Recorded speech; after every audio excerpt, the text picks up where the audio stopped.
Welcome to Shashi TV. నేను మీ పవన్. ఈ రోజు అయితే అతి బాధాకరమైన సంఘటన. ఏలూరు జిల్లాలోని కామర్లకోట మండలం వడ్లపల్లి గ్రామంలో అయితే అతి దారుణమైన ఘటన చోటు చేసుకుంది. కాలేజ్ చదువుతున్న నాగదీప్తి అనే అమ్మాయి సూసైడ్ చేసుకొని చనిపోవడం జరిగింది. అసలు ఎందుకు చనిపోయింది ఏంటి అని వివరాల్లోకి వెళ్తే అదే గ్రామంలో వడ్లపల్లి గ్రామంలో గంజి వెంకటేశ్వర్లు అనే ఆమెకి నాగదీప్తి అనే అమ్మాయి ఉంది, అలాగే ఒక అబ్బాయి ఉన్నారు. వీళ్ళిద్దరు నలుగురు ఫ్యామిలీ. వాళ్ళందరూ చాలా సంతోషంగా ఉన్న క్రమంలో అమ్మాయి చదువుకుంటుంది, ఇంటర్ చదువుకుంటుంది. వెళ్ళి కాలేజ్ దగ్గర దింపే క్రమంలో డైలీ వాళ్ళ డాడీ ఏం చేస్తాడంటే డైలీ వెళ్ళి అక్కడ కాలేజ్ దగ్గర దింపేసి వచ్చేస్తాడు, బస్ రాగానే ఎక్కిపోతుంది. ఇదే జరుగుతుంది. కానీ ఈ గ్యాప్లో కొంతమంది ఆ అమ్మాయిని వెంబడబట్టము, బస్ దగ్గర దింపి వెళ్ళగానే వీళ్ళు రావడము, వెళ్ళి టార్చర్ పెట్టడము, నువ్వు లవ్ చేస్తావా లేదా, లవ్ చేయకపోతే నీ మీద యాసిడ్ పోస్తాము, మీ అన్నయ్య మీద యాసిడ్ పోస్తాము, మీ కారుతో గుద్దిచ్చి చంపేస్తాను, కారు ఉంది మా దగ్గర, మేము అది మా దగ్గర డబ్బులు ఉన్నాయని చెప్పేసి విచ్చలవిడిగా చేసుకుంటూ మా అమ్మాయిని డైలీ టార్చర్ పెట్టేవాళ్ళు. టార్చర్ పెడుతున్నప్పుడు ఏం జరిగిందంటే వాళ్ళ అన్నయ్యకి చెప్పింది.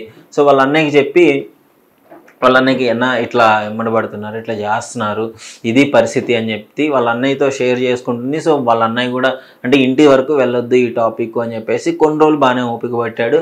తర్వాత ఏం జరిగింది అంటే అదే గ్యాంగ్లో ఉన్న ఒక వ్యక్తితో వాళ్ళ అన్నయ్యకి గొడవైనప్పుడు వాళ్ళందరూ వచ్చేసి వాళ్ళ అన్నని కొట్టడము, ఇట్లా అది ఇది అని చెప్పేసి పిచ్చిగా కొట్టడము జరిగింది. కొట్టిన తర్వాత దాన్ని చెప్పాను కదా, పెద్ద మనుషులు పల్లెటూరు కాబట్టి పెద్ద మనుషుల దగ్గరికే తీసుకెళ్తారు. అది పెద్ద మనుషుల దగ్గరికి తీసుకెళ్లారు.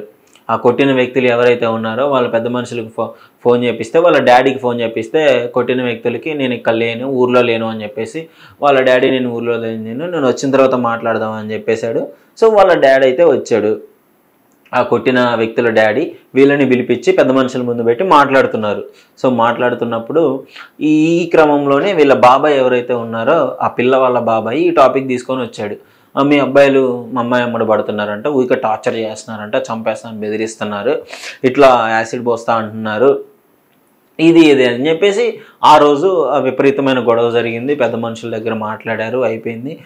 ఈ విధంగా పల్లెటూరు అంటే తెలుసు కదా ఎట్లుంటుందో.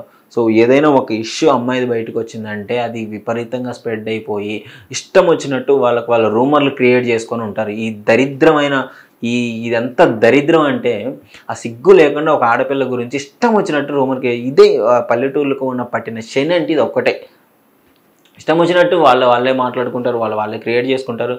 పాపం ఆ పిల్ల మరి ఏం విన్నదో, ఏం తట్టుకుందో, ఏం తట్టుకోలేకపోయిందో తెలియదు. కానీ ఆ రోజు గొడవైన తెల్లారే వాళ్ళ నాన్న రెగ్యులర్గా పొలం పని చేస్తుంటాడు. పొలం పనికి అయితే వెళ్ళిన తర్వాత వాళ్ళ మమ్మీ కరువు పనికి వెళ్తుంది. పల్లెటూరులో తెలుసు కదా, కరువు పనికి పొద్దున్నే వెళ్ళాల్సి వస్తుంది, ఒక 7-6 ఆ టైంలోనే వెళ్ళారు. ఇద్దరు బయటికి వెళ్ళారు. ఆ రూమ్లో బెడ్రూమ్లో అయితే 2 రూమ్లు ఉంటాయి. వాళ్ళ అన్నయ్య ఒక రూమ్లో ఉన్నాడంట. ఫ్యాన్ పెట్టుకున్నాను, ఫ్యాన్ అది టేబుల్ ఫ్యాన్ నాది, నాకు సౌండ్ పెద్దగా వస్తుంది టేబుల్ ఫ్యాన్, నేను వినిపించుకోలేదు అని చెప్పేసి వాళ్ళ అన్నయ్య చెప్పిన స్టేట్మెంట్ ఇదంటే. అసలు ఏం జరిగిందంటే వాళ్ళ అన్నయ్య మాట్లాడాడు, ఇట్లా జరిగింది, నేను ఒక రూమ్లో ఉన్నాను, నేను వినిపించుకోలేదు అని చెప్పేసి అని అన్నాడు. ఆమె మరి ఆ పాపం ఎలా ఫీల్ అయిందో, ఏం ఫీల్ అయిందో తెలియదు, ఏం మనస్తాపానికి గురైందో తెలియదు, ఎవరేమన్నారో తెలియదు. వీళ్ళ టార్చర్ భరించలేక వెళ్ళి ఊరేసుకొని చనిపోయింది. చనిపోయిన తర్వాత ఆ బాబుకి వాళ్ళ అమ్మ ఫోన్ చేసింది, వెళ్ళు ఇట్లా నేను బుజ్జికి ఓ పని చెప్పాను, సరే వెళ్ళి కనుక్కో రైస్ పెట్టిందో లేదో అని చెప్పేసి అనమని చెప్పి వెళ్ళిందంట పనికి వెళ్ళే ముందు. సరే మనోడు వచ్చి బయటకు వచ్చి చూసేలోపు మొత్తము హ్యాంగ్ చేసుకొని ఊరేసుకొని ఊపిరాడకుండా అపస్మారక స్థితిలో ఉంది పాప. ఇక ఏం చేయాలో అర్థం కాక పాపం కష్టపడి అది తీసి వెంటనే బయటకు వచ్చి వాళ్ళ బాబాయ్ వాళ్ళని, ఇంటి పక్కన వాళ్ళని పిలిచి వెంటనే హాస్పిటల్కి తీసుకెళ్ళాలని చెప్పేసి, పల్లెటూరులో ఎట్లుంటుంది ఆర్ఎంపీ డాక్టర్ ఉంటాడు, డెఫినెట్గా ఆర్ఎంపీ డాక్టర్ దగ్గర తీసుకెళ్ళారు.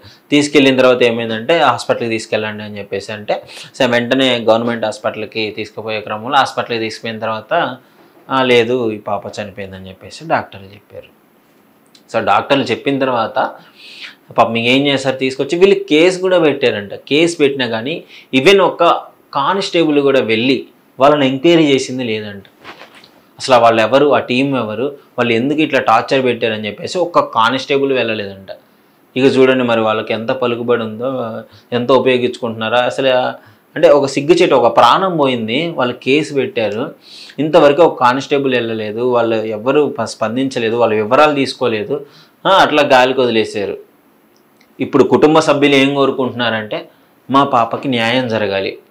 వాళ్ళు నేను వెళ్ళిన ప్రతిసారి ఆ పాప స్కూల్కి వెళ్ళే కాలేజీకి వెళ్ళే ప్రతిసారి ఇట్లా ఏడిపించడము, ఎమ్మడబడ్డము, నన్ను లవ్ చేయి అని టార్చర్ పెట్టడము, యాసిడ్ పోస్తాను బెదిరించడము, వాళ్ళ అన్నను కూడా అదే అది మనసులో పెట్టుకుని వాళ్ళ అన్నను కూడా కావాలని కొట్టడం జరిగింది. సో వీళ్ళంటే మిడిల్ క్లాస్ ఫ్యామిలీ, పాపం ఏదున్నా ఎదిరించలేరు, ఏదున్నా మాట్లాడలేరు. వాళ్ళ పెద్ద మనుషుల్లో పెట్టి పెద్ద మనుషులు ఏ తీర్పిస్తే అదే తీసుకొని సైలెంట్గా ఉండిపోతారు.